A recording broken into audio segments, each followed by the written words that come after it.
Assalamualaikum warahmatullahi wabarakatuh. Good morning, ladies and gentlemen. I'm Dyah Wulandari. I want to tell you about determining the success of the instructional design, product, and process.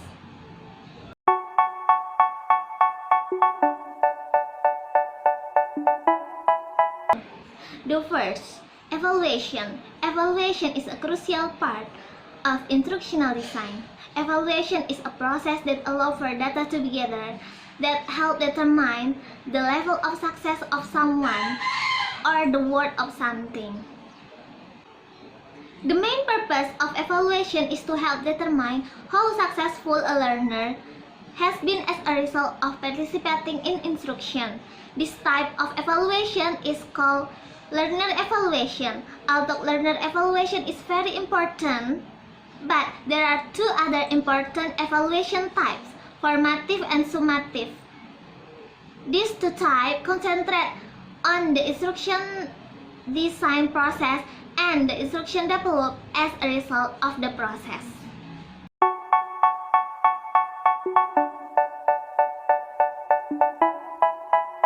Formative evaluation. Formative evaluation is used throughout the instructional design process to collect data that can be used to provide feedback on how the process is work. The feedback allows an instructional designer to make improvement to the instructional before it's completely developed. In addition to helping improve the instruction, data collected through a formative evaluation can be shared with a client to indicate how the project is progressing.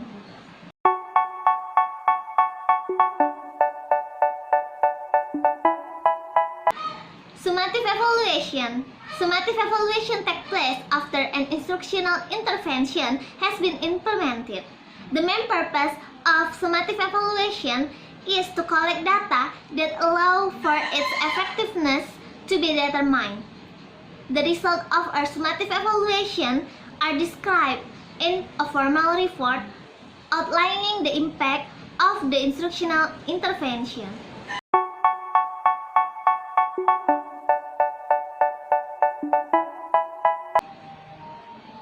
The next material is approaches for formative evaluation.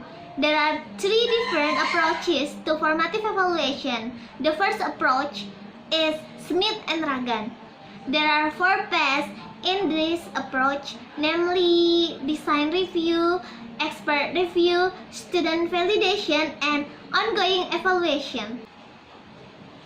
The first phase, design review, is complete before the development of instruction.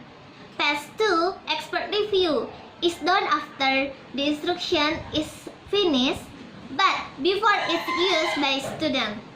The third phase, student validation, includes three levels: one-on-one evaluation, small group evaluation, and file trial. And the final phase, ongoing evaluation, includes collecting data on the effectiveness of teaching in the long run.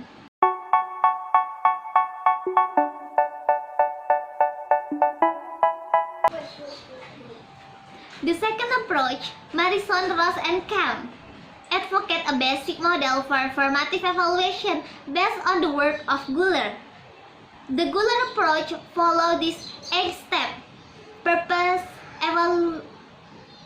audience, problem, research, evidence, data collection technique, analysis, and report.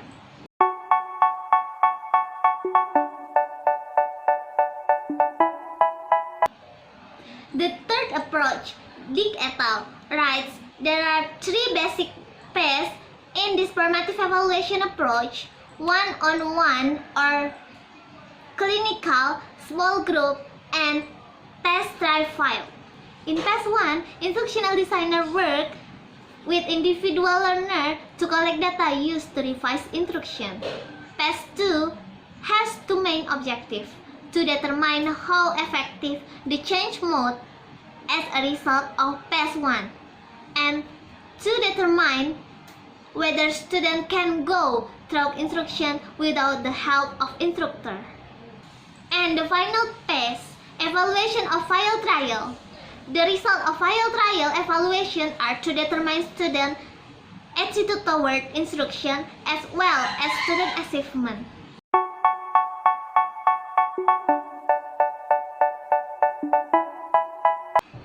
And then approaches for summative evaluation. There are 4 summative evaluation approaches. The first approach is the 4 level of Kirkpatrick evaluation, namely reaction, learning, transfer, and result.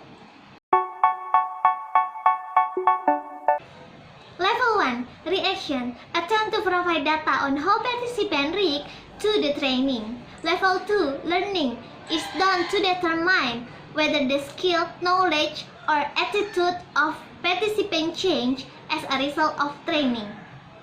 Level 3, transfer, attempt to answer the question whether the newly acquired skill, knowledge, or attitudes are used by participants in their real-world environment. Level 4, result, attempt to evaluate the effectiveness of the training program in business steps.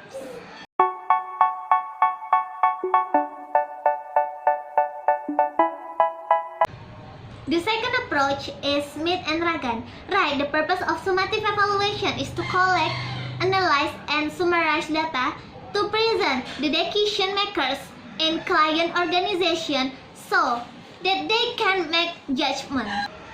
The steps are determine the evaluation objective, select indicator of success, select the evaluation orientation, select an evaluation design or choose evaluation step, collect data, analyze data, report the result.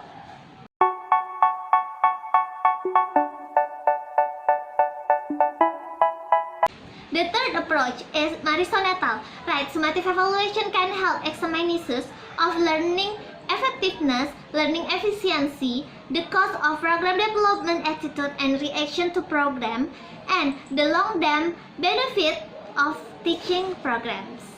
The steps are determine program goals, determination of evaluation design for each purpose, develop data collection instrument and procedure for each purpose, provide evaluation, analyze the result of each instrument, interpret the result, disseminate result and conclusion.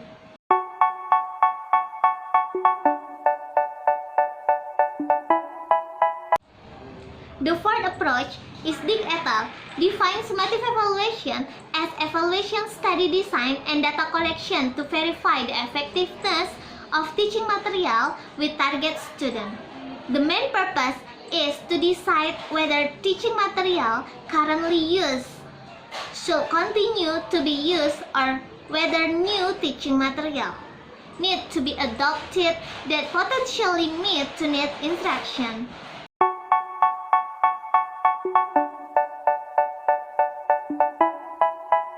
The next material is professional in practice.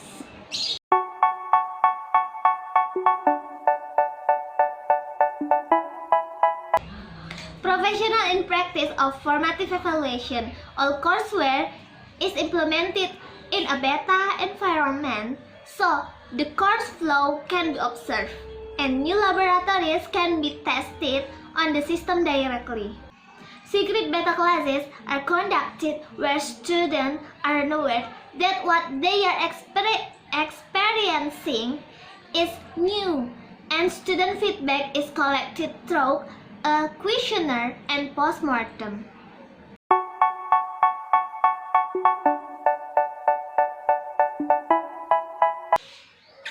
The next material is professional in practice of summative evaluation. Evaluation sheets are constant and necessary. Your users are very quick to tell you what works and what doesn't. This is a good thing. By making your evaluation constant that provide the best experiment for current users.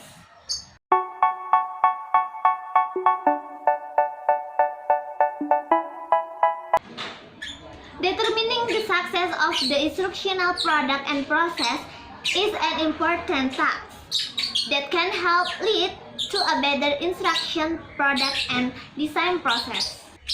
Although there are various approaches to evaluating, however, the question that must be answered by the instructional designer before starting the evaluation must stem in order to simplify the evaluation process.